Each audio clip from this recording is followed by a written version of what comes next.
একটি চাকরির ইন্টারভিউতে খুবই জটিল একটি প্রশ্ন করা হলো। প্রশ্নটি এমন ছিল, তুমি প্রচণ্ড ঝড়ের মধ্যে গাড়ি চালিয়ে যাচ্ছ। পথে একটি বাস স্টপে তুমি তিনজনকে দেখতে পেলে, যাদের তোমার সাহায্য খুবই দরকার। প্রথম হলো একটি মেয়ে, যে তোমার মনের মতো জীবনসঙ্গী হতে পারে। দ্বিতীয়জন তোমার এক পুরনো বন্ধু, যে একবার তোমার জীবন বাঁচিয়েছিল। আর তৃতীয় হলেন একজন বৃদ্ধা মহিলা, যিনি খুবই অসুস্থ।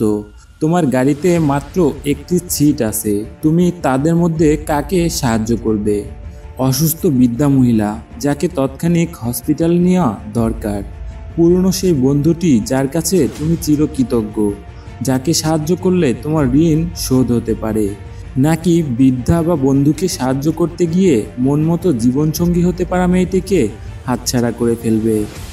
আসলে বন্ধুরা, এই তিনজনের মধ্যে তোমরা কাকে সাহায্য করবে?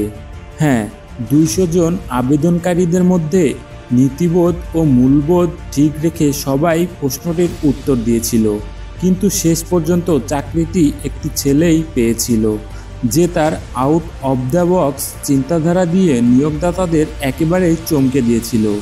ছেলেটির পারফেক্ট উত্তরটা এমনই ছিল, আমি অসুস্থ বৃদ্ধা মহিলাটাকেই গাড়িতে বসিয়ে গাড়ির চাবিটা আমার বন্ধুর হাতে ধরিয়ে দিয়ে বলবো মহিলাটিকে হাসপাতালে নিয়ে যেতে, আর আমি বাস স্টপে আমার মন মতো জীবনসঙ্গী হতে পারা মেয়েটির সাথে দাঁড়িয়ে বাসের জন্য অপেক্ষা করব।